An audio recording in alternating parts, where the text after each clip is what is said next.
नमस्कार साथियों, तो आपका फिर से हार्दिक स्वागत है। तो आज का हमारा पॉइंट रहेगा जो राजस्थान का भौतिक स्वरूप है उसका पार्ट नंबर 4, दक्षिणी पूर्वी पठारी प्रदेश। दक्षिणी पूर्वी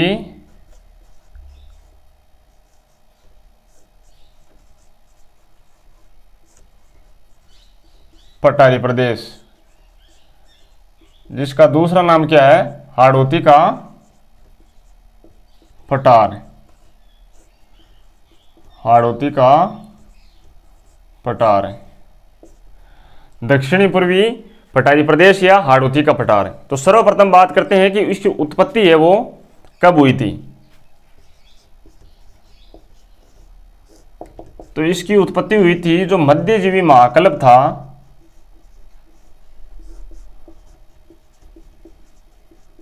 मध्यजीवी महाकल्प या मिसोजोइक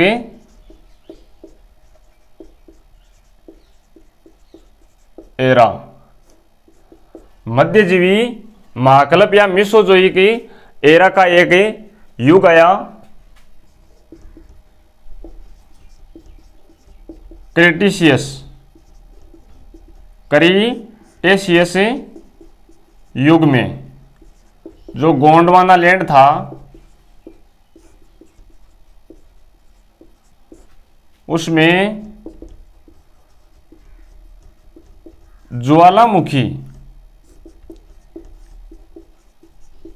की क्रिया के दरारी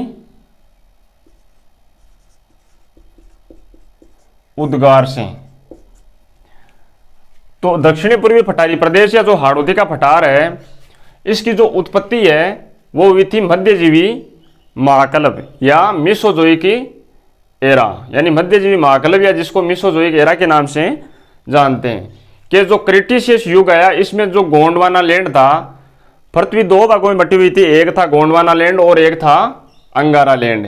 तो इन दोनों में टक्कर होने के फलस्वरूप जो ज्वालामुखी की क्रिया हुई, उसमें जो दरारी उद्गार हुआ, उसके परिणाम स्वरूप इसकी उत्पत्ति हुई पठारी प्रदेश की, जिसको बाद में हाड़ौती के पठार के नाम से जाना गया। दरारी उद्गार का मतलब है जैसे ये गोंडवाना लैंड और अंगारा लैंड है, इन दोनों में टक्कर हुई। तो जो टक्कर हुई इससे इसमें आया दरारें आई और इनसे भूगर्भीय लावा है वो बाहर निकला और इस प्रकार से जमा होता गया।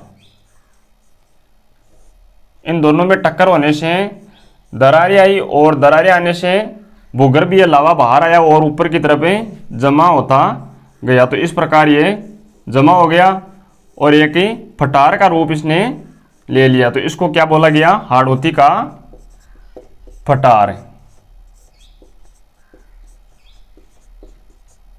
इस प्रकार से हाड़ौती के पठार की उत्पत्ति हुई।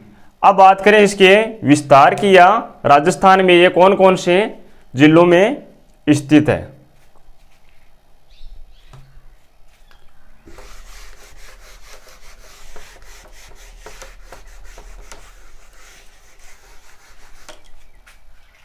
तो यह है राजस्थान की जो दक्षिण पूर्वी दिशा है उसमें हाड़ौती का पठार स्थित है।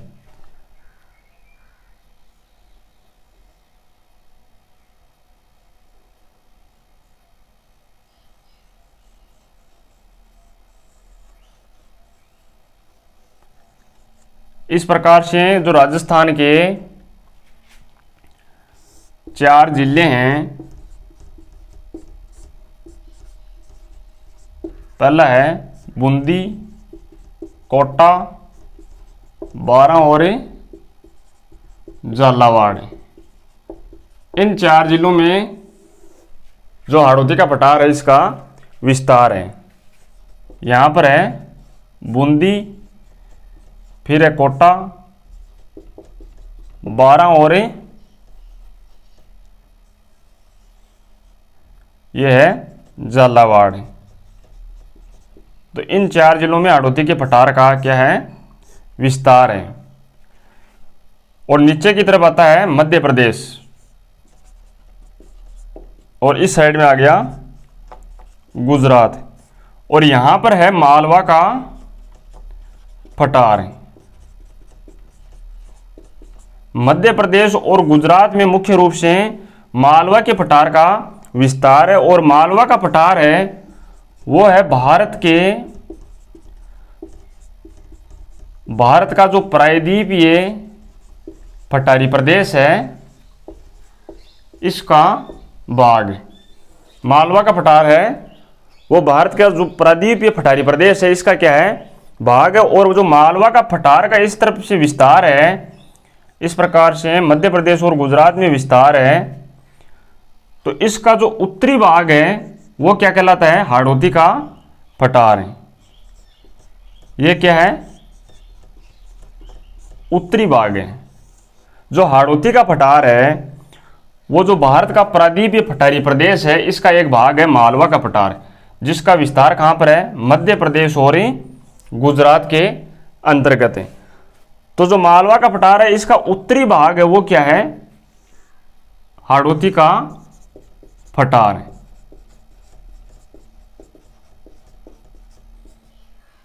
हाड़ौती का पठार है वो मालवा के पठार का उत्तरी भाग है।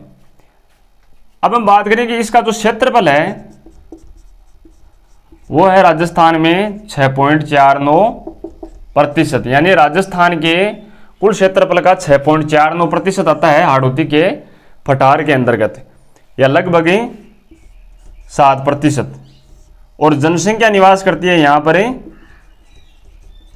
11%। जनसंख्या कितनी निवास करती है, 11%।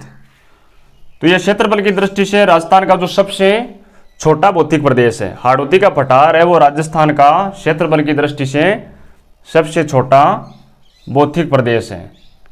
एक बार फिर से रिपीट करते हैं कि जो दक्षिणी पूर्वी पठारी प्रदेश है हाड़ौती का पठार है, इसकी उत्पत्ति हुई थी मध्यजीवी महाकल्प या मिसोजोइक, जिसे मिसोजोइक एरा बोला जाता है, कि जो क्रेटिशियस युग आया इसमें गोंडवाना लैंड में ज्वालामुखी की क्रिया से जो दरारी उद्गार हुआ, इससे इसकी उत्पत्ति हुई। जो अंगारा लैंड और गोंडवाना लैंड था, दोनों में टक्कर होने से इनमें दरारें आई, और दरारें आने से जो भूगर्भीय लावा था वो बाहर आया और पृथ्वी पर जमा होता गया, और इसने पठार का रूप ले लिया। एक होता है फाड़ और एक होता है पठार। इसके बारे में पहले भी मैंने बताया था आपको कि जो फाड़ होते हैं उसका ऊपरी हिस्सा होता है वो नुकीला होता है, जो पठार होता है उसका ऊपरी हिस्सा होता है समतल। तो इसने पठार का रूप ले लिया और वो क्या कहलाया बाद में, हाड़ौती का पठार है। और बाद में बात करें इसके विस्तार की, तो इसका विस्तार राजस्थान में क्षेत्रफल आता है इसका 6.49%, लगभग 7%, और जनसंख्या निवास करते हैं यहाँ पर 11%। और इन कुल जिले आते हैं 4। कितने जिले आते हैं, 4 जिले आते हैं, बूंदी, कोटा, बारां और झालावाड़। और इसके नीचे की तरफ जो मध्य प्रदेश और गुजरात राज्य हैं इनके अंतर्गत एक मालवा का पठार स्थित है, जिसका दोनों में विस्तार है, मध्य प्रदेश और गुजरात में। और मालवा का पठार है वो भारत के प्रायद्वीपीय पठारी प्रदेश का एक क्या है, भाग है। तो इसका जो उत्तरी भाग है वो क्या कहलाता है, हाड़ौती का पठार, यानी हाड़ौती का पठार मालवा के पठार का ही एक उत्तरी भाग है। तो इस प्रकार से ये बात हो गई हाड़ौती के पठार की उत्पत्ति और विस्तार की। आगे बात करते हैं हम इसकी विशेषताओं की।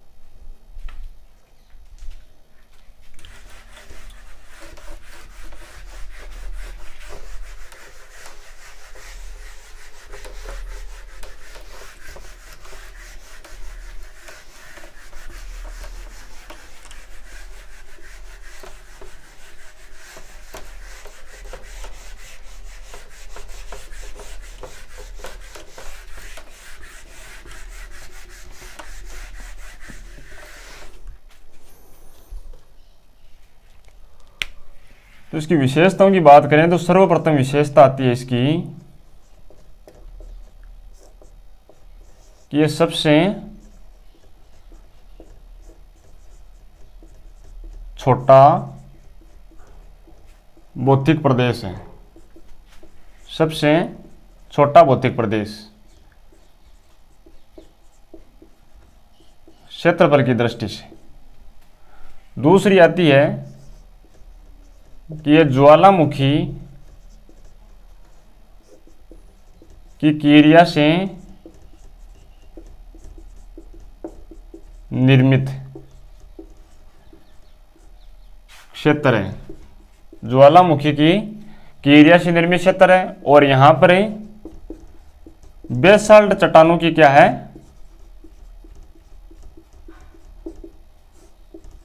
प्रधानता है।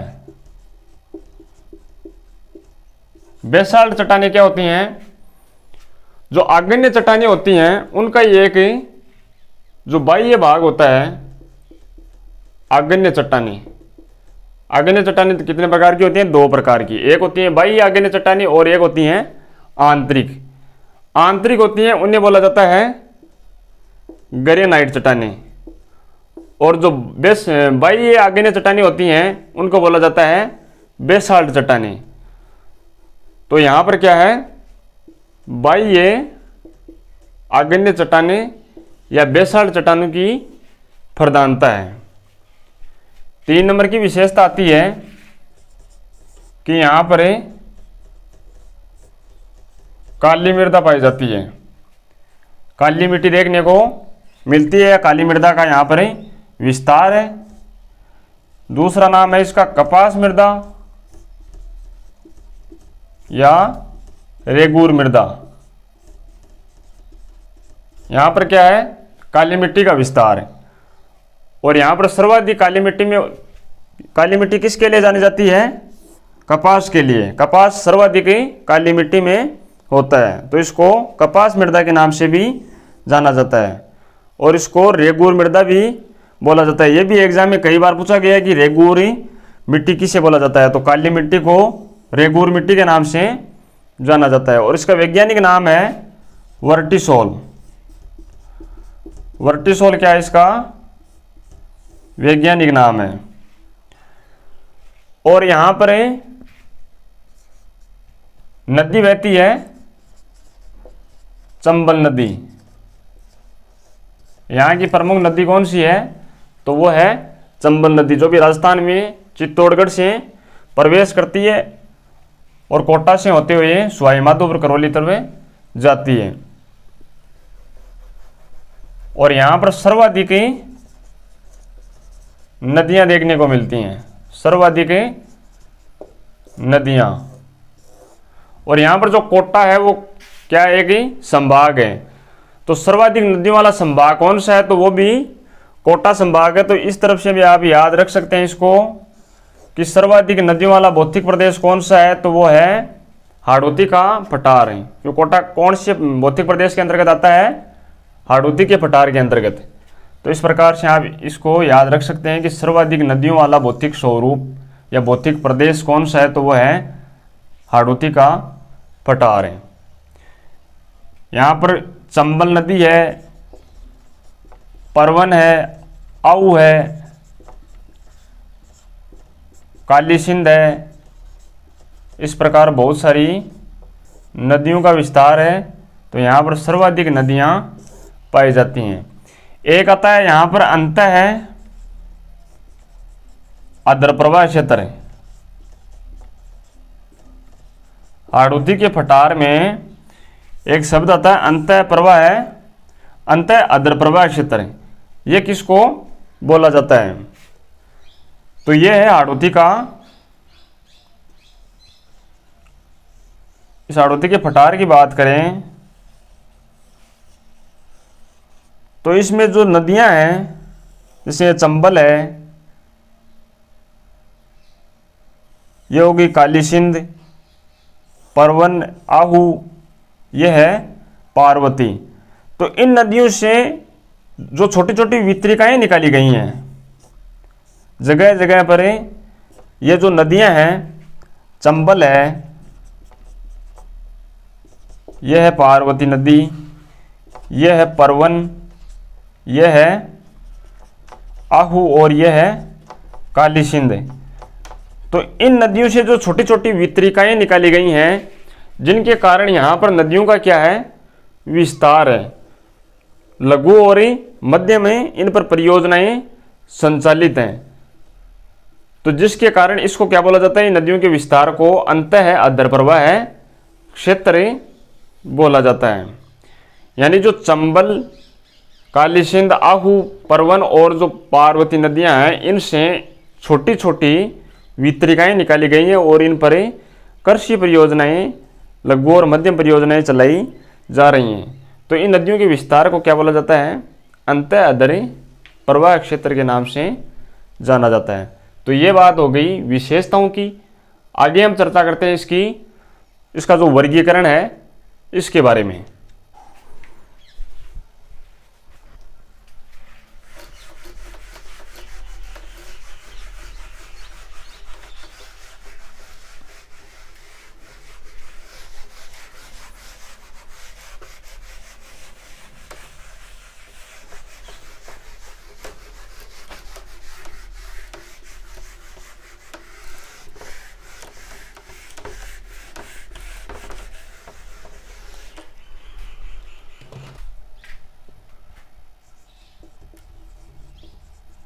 तो वर्गीकरण की बात करें तो इसका वर्गीकरण किया गया है दो भागों में।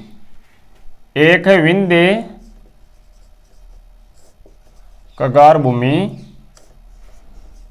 क्षेत्र और दूसरा है दक्कन का पठार।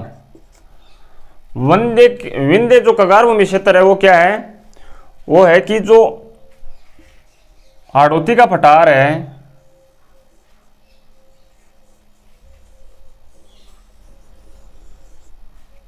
यहां पर मध्य प्रदेश है और झारखंड है, इनके मध्य विंध्याचल पर्वत स्थित है। जो विंध्याचल पर्वत है इसका विस्तार कहां से कहां तक है, मध्य प्रदेश और झारखंड के मध्य। तो इसके किनारे की भूमि होने के कारण जो हाड़ौती का पठार है वो इसके किनारे की भूमि होने के कारण इसको बोला जाता है विंध्य कगार भूमि क्षेत्र बोला जाता है। तो विंध्य कगार भूमि क्षेत्र है उसको 3 भागों में विभाजित किया गया है।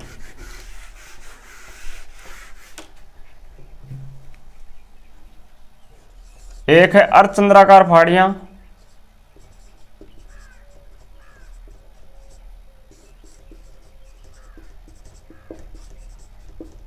दूसरा है नदी निर्मित मैदान,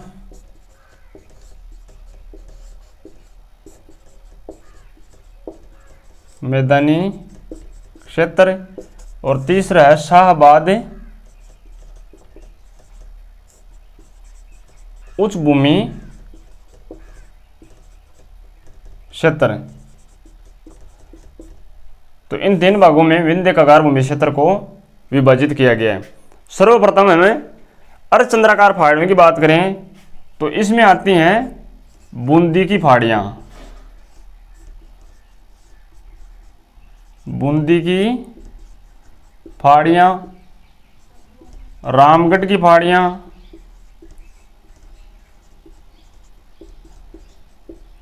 कुंडला की पहाड़ियां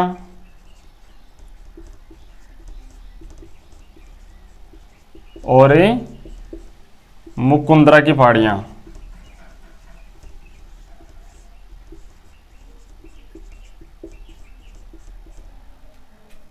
विंध्य कगार भूमि क्षेत्र को 3 भागों में विभाजित किया गया, अर्धचंद्राकार पहाड़ियां, नदी निर्मित मैदानी क्षेत्र और शाहबाद उच्च भूमि क्षेत्र। और अर्धचंद्राकार पहाड़ियों के अंतर्गत आती हैं बूंदी की पहाड़ियां, रामगढ़ की पहाड़ियां, कुंडला की पहाड़ियां और मुकुंदरा की पहाड़ियां। अब इन पहाड़ियों की बात करें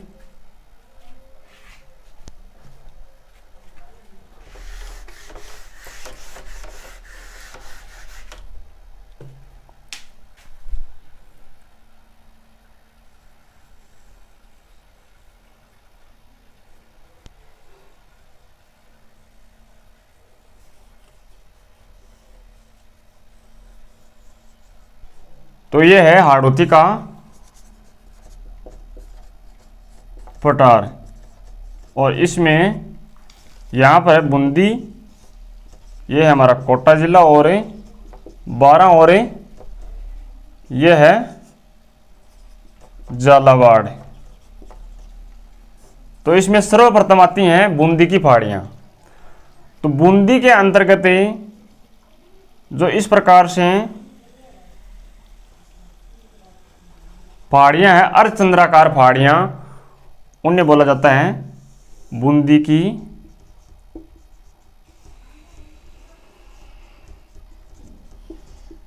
पहाड़ियां। और यहां की सर्वोच्च चोटी है वो है सतूर। सतूर क्या है? यहाँ की सर्वोच्च चोटी है जिसकी ऊंचाई कितनी है? 353 मीटर। और इनकी पहाड़ियों का विस्तार है वो सिर्फ बूंदी जिले में है इन पहाड़ियों का विस्तार। दूसरी पहाड़ियां आती हैं जो झालावाड़ हो रही, कोटा है। यहां पर जो पहाड़ियां स्थित हैं उन्हें बोला जाता है मुकुंदरा की पहाड़ियां। जो झालावाड़ और कोटा के अंतर्गत पहाड़ियां हैं, इन्हें दोनों जिलों में इसका विस्तार है, इन्हें मुकुंदरा की पहाड़ियां बोला जाता है। और यहाँ की सर्वोच्च चोटी है वो है चांदमाड़ी। चांदमाड़ी नामक यहाँ की सर्वोच्च चोटी है जिसकी ऊंचाई है 517 मीटर। अब बात करें कुंडला की पहाड़ियां। तो कुंडला की पहाड़ियां हैं वो हैं जो कोटा जिला है, इसके चारों ओर कुंडला नामक कुंडला के कुंडल के आकार की जो पहाड़ियां हैं वो हैं कुंडला की पहाड़ियां। तो कुंडला की पहाड़ियां कहाँ स्थित हैं? कोटा के अंतर्गत जो कोटा जिले के चारों ओर कुंडल के समान है या कुंडल की आकृति के समान जो पहाड़ियां पाई जाती हैं उन्हें बोला जाता है कुंडला की पहाड़ियां। और रामगढ़ की पहाड़ियों की बात करें तो रामगढ़ की पहाड़ियां हैं 12 जिले के अंतर्गत।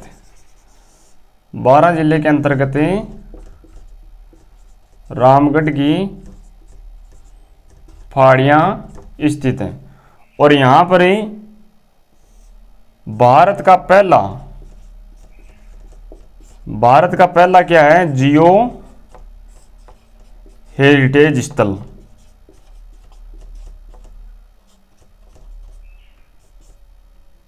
भारत का पहला जियो हेरिटेज क्षेत्र पूछा जाए तो वो है बूंदी में, नहीं सॉरी 12 में जो रामगढ़ की पहाड़ियां है, ये क्षेत्र है वो पहला भारत का जियो हेरिटेज क्षेत्र है। क्योंकि यहाँ पर उल्कापात हुआ था। उल्कापात होने के कारण इसको क्या बोला जाता है? या जियो हेरिटेज की संज्ञा दी गई है। तो अर्धचंद्राकार पहाड़ी में आती हैं बूंदी की पहाड़ियां। बूंदी की पहाड़ियां कहाँ हैं? बूंदी में जो अर्धचंद्राकार अर्धचंद्र के समान जो आकृति बनाती हैं वो कहलाती हैं बूंदी की पहाड़ियां। और यहाँ पर सर्वोच्च चोटी है सतूर। कितनी मीटर ऊंची है? 353 मीटर ऊंची। दूसरी आती है रामगढ़ की पहाड़ियां।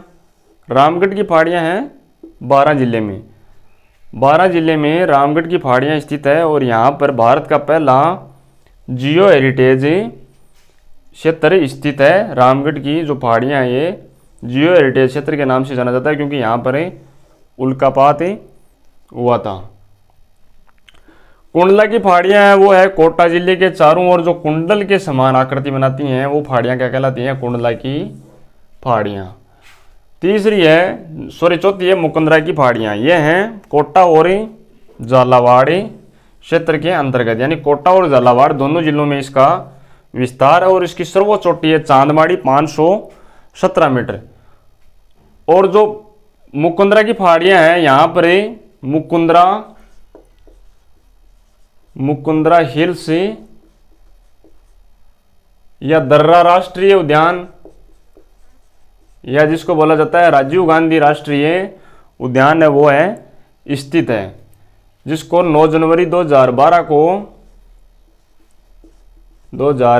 को राष्ट्रीय उद्यान का दर्जा दिया गया। राजस्थान का तीसरा राष्ट्रीय उद्यान कौन सा है? मुकुंदरा हिल्स, जिसको दर्रा राष्ट्रीय उद्यान या राजीव गांधी राष्ट्रीय उद्यान के नाम से भी जाना जाता है। तो इसको राष्ट्रीय उद्यान का दर्जा कब दिया गया? 9 जनवरी 2012 को। और जो 10 अप्रैल 2013 को यहाँ पर तीसरी बाघ परियोजना के रूप में इसको मान्यता प्रदान की गई। कब की गई? 10 अप्रैल 2013 को। दूसरा भाग आता है हमारा नदी निर्मित मैदान का।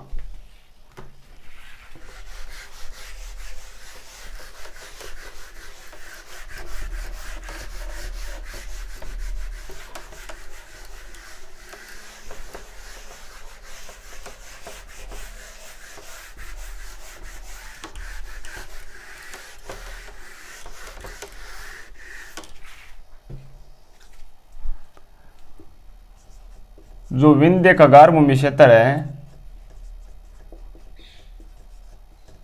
उसका दूसरा भाग कौन सा है? नदी निर्मित मैदान। तो जो नदी निर्मित मैदान है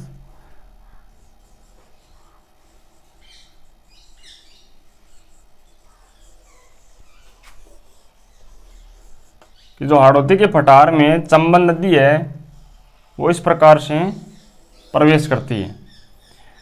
और इसकी जो सहायक नदियां हैं वो हैं काली सिंध, परवन, आहू और पार्वती नदियां इसकी सहायक नदियां हैं। तो ये सब नदियां मिलकर यहाँ पर क्या बनाती हैं? जलोढ़ मृदा का निर्माण करती हैं। जलोढ़ मृदा का निर्माण करती हैं। तो ये क्या हो गया? नदी निर्मित मैदान। जलोढ़ मिट्टी का निर्माण करती हैं या नदी निर्मित मैदान का निर्माण करती हैं कोटा और बूंदी जिले में। कोटा और बूंदी जिले में ये नदियां मिलकर क्या करती हैं? जलोढ़ मिट्टी का निर्माण या जलोढ़ मृदा का निर्माण करती हैं अपने किनारे पर, जिससे नदी निर्मित मैदान का निर्माण होता है। इसका क्षेत्र कहाँ से विस्तार कहाँ पर है? कोटा और बूंदी जिले में। तीसरा आता है हमारा शाहबाद उच्च भूमि क्षेत्र।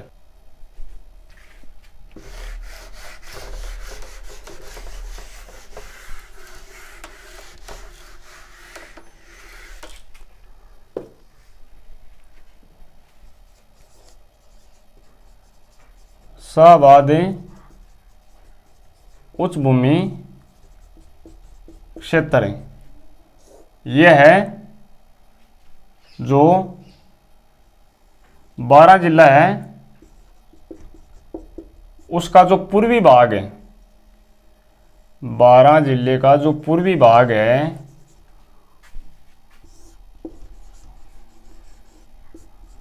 पूर्वी भाग का जो उच्च भूमि क्षेत्र है वो क्या कहलाता है? शाहबाद उच्च भूमि क्षेत्र कहलाता है। जो 12 जिले में पूर्वी भाग है, 12 जिले का जो पूर्वी भाग का उच्च भूमि क्षेत्र है उसे क्या बोला जाता है? शाहबाद उच्च भूमि क्षेत्र। इसकी ऊंचाई कितनी है? सामान्य से 450 मीटर। सामान्य से 450 मीटर इसकी ऊंचाई है। फिर आता है हमारा दक्कन का पठार। दक्कन का पठार इसको 2 भागों में विभाजित किया गया। एक है डग्गी गंगदर प्रदेश और दूसरा है झालावाड़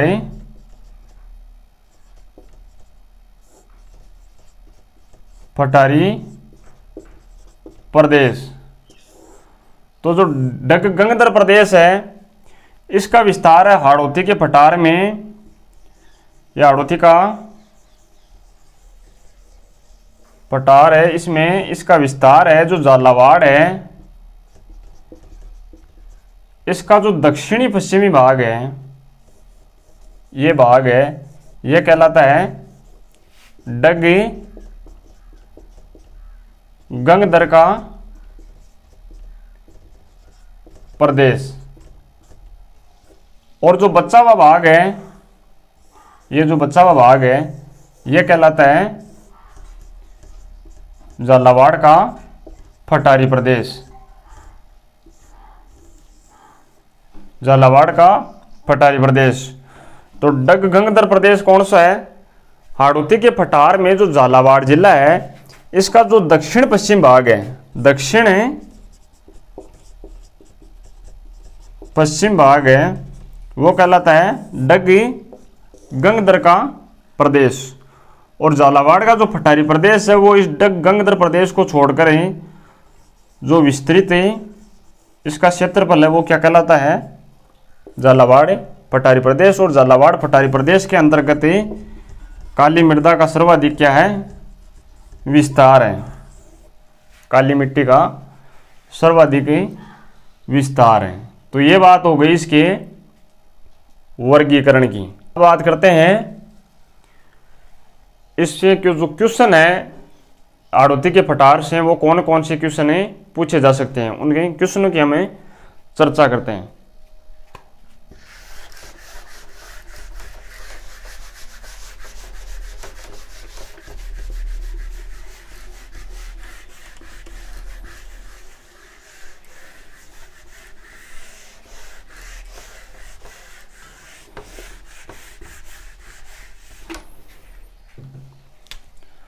तो सर्वप्रथम क्वेश्चन है कि राजस्थान में महान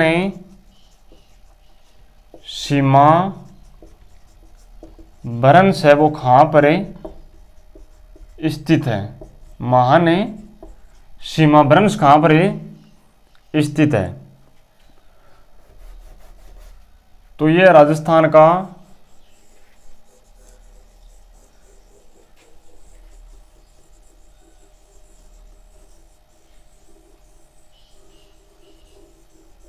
मैप है। इसमें अरावली का विस्तार है वो इस प्रकार से है। अरावली का जो नवीन विस्तार है वो इस प्रकार से है। और ये है हाड़ौती का पठार। ये क्या है? हाड़ौती का पठार। ये है अरावली और ये है यहाँ पर विंध्याचल पर्वत। विंध्याचल पर्वत। तो एग्जाम में क्वेश्चन पूछा जा सकता है कि राजस्थान में महान सीमा भ्रंश कहाँ पर स्थित है, और पूछा भी गया है। तो इसका उत्तर होगा कि जो अरावली पर्वतीय प्रदेश है या जो अरावली क्षेत्र है और हाड़ौती का पठार है, विंध्याचल पर्वत है, ये तीनों ही क्या है? उच्च भूमि क्षेत्र है। तो इनके मध्य में यानी जो इन उच्च भूमियों के मध्य स्थित जो ये गाठी है, यह जो गाठी का निर्माण होता है सवाई माधोपुर यानी बूंदी से सवाई माधोपुर के बीच, सवाई माधोपुर के बीच जो महान सीमा भ्रंश गाठी है वो क्या है? स्थित है।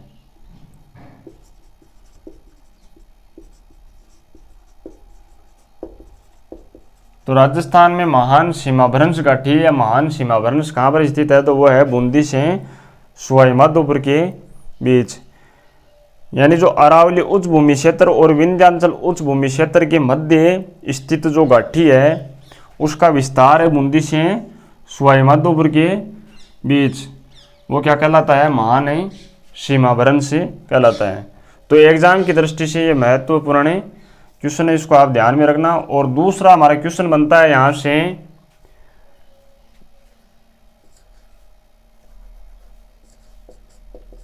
कि संक्रांति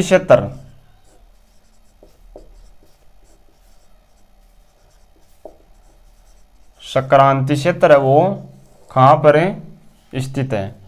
संक्रांति क्षेत्र मतलब है मिलने की अवस्था। मिलने की अवस्था। इससे पहले क्वेश्चन है बनता हमारा कि जो अरावली है और विंध्याचल पर्वत है ये एक दूसरे को समकोण पर काटते हुए कहाँ पर प्रतीत होते हैं? यानी जो अरावली और विंध्याचल पर्वत है ये राजस्थान में समकोण पर एक दूसरे को काटते हुए कहाँ पर प्रतीत होते हैं? इस प्रकार से कि ये तो है अरावली और ये है विंध्याचल पर्वत है। तो ये तो विंध्याचल पर्वत हो गया और ये हो गई अरावली। तो अगर हम इसको इस प्रकार से काल्पनिक रेखा मिलाएं तो ये इस प्रकार से राजस्थान में समकोण पर काटते हुए हमें प्रतीत होते हैं। तो ये क्षेत्र है, इस क्षेत्र पर ये समकोण पर काटते हुए प्रतीत होते हैं। तो ये क्या है? सवाई माधोपुर।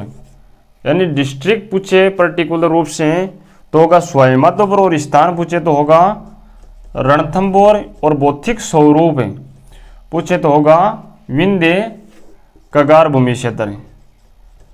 यानी ये आता है विंध्य कगार भूमि क्षेत्र के अंतर्गत। यानी एग्जाम में क्वेश्चन पूछ लिया जाए कि अरावली और विंध्याचल पर्वत है ये एक दूसरे को समकोण पर काटते हुए कहाँ पर प्रतीत होते हैं? तो अगर इनको इस प्रकार से देखें तो ये काटेंगे या तो गुजरात में या अरब सागर में, अरब सागर में। लेकिन समकोण पर काटते हुए कहाँ पर प्रतीत होते हैं? तो काल्पनिक रेखा को अगर इस प्रकार से मिलाएं, ये तो मान लो अरावली है मान लो, और ये है विंध्याचल पर्वत की काल्पनिक रेखा, तो ये काटते हुए प्रतीत होते हैं हमें सवाई माधोपुर का जो रणथंभौर स्थान है या जो विंध्य कगार भूमि क्षेत्र है उसके अंतर्गत। अब हमारा क्वेश्चन आ जाए कि संक्रांति क्षेत्र कहाँ है, यानी जो मिलने की अवस्था कहाँ है? तो वो भी कहाँ पर होगी? यानी हाड़ौती का पठार और विंध्याचल पर्वत और अरावली। तो ये समकोण पर काटते हुए कहाँ प्रतीत होते हैं? ये होते हैं सवाई माधोपुर, रणथंभौर। तो यही होगी इनकी मिलने की अवस्था, यानी संक्रांति क्षेत्र। अगला हमारा क्वेश्चन आ जाए कि जो अरावली है उसका मध्य, अरावली का केंद्र कहाँ पर स्थित है? राजस्थान में अरावली का केंद्र कहाँ पर स्थित है? इस प्रकार से हमें क्वेश्चन पूछ लिया जाए तो इसका सही आंसर होगा हमारा रणथंभौर सवाई माधोपुर। हमने पढ़ा था अजमेर के अंतर्गत मध्य अरावली को। तो आप अगर ये क्वेश्चन आ जाए कि अरावली का केंद्र कहाँ पर स्थित है और इसका उत्तर यह करके आ गए कि अजमेर, तो ये हमारा गलत हो जाए, क्योंकि मध्य अरावली अजमेर इसको पढ़ा था हमने ऊंचाई के आधार पर। अरावली को हमने ऊंचाई के आधार पर 3 भागों में विभाजित किया था, उत्तरी अरावली, मध्य अरावली और दक्षिणी अरावली। तो मध्य अरावली के अंतर्गत आता है अजमेर, इसको पढ़ा था हमने ऊंचाई के आधार पर। लेकिन अरावली के केंद्र की बात करें तो केंद्र होगा इसका सवाई माधोपुर, रणथंभौर। तो ये हमारे क्वेश्चन पूछे जा सकते हैं। और एक क्वेश्चन आ सकता है कि जो भौतिक स्वरूप है राजस्थान में, इसके जो भाग हैं 4 हैं, उनका सही क्रम क्या है? यानी सबसे पहले उत्पत्ति किसकी हुई, इसके बाद किसकी हुई? इस प्रकार से हमें क्वेश्चन पूछा जा सकता है। यानी उत्पत्ति के क्रम के अनुसार भी क्वेश्चन पूछा जा सकता है। तो सर्वप्रथम बात करें तो सर्वप्रथम उत्पत्ति हुई थी अरावली की, उसके बाद हुई थी हाड़ौती की, और उसके बाद पूर्वी मैदानी प्रदेश, और उसके बाद हुई थी थार का मरुस्थल। यानी सबसे नवीन उत्पत्ति है वो किस भाग की हुई थी? वो हुई थी थार के मरुस्थल या पश्चिमी मरुस्थल की। सर्वप्रथम अरावली 2 नंबर पर आएगा, हाड़ौती और 3 पर आएगा पूर्वी मैदानी प्रदेश, और 4 पर आएगा थार का मरुस्थल। यानी 2 याद रख लो आप, अरावली सबसे प्राचीन और थार का मरुस्थल सबसे नवीनतम। और बाद में आता है 2 नंबर पर हाड़ौती और 3 पर पूर्वी मैदानी प्रदेश। तो यह आज चर्चा हो गई हमारे राजस्थान के भौतिक स्वरूप की। मिलते हैं हमें जस्ट अगले वीडियो में, तब तक के लिए धन्यवाद। वीडियो को लाइक, शेयर और सब्सक्राइब करना ना भूलें।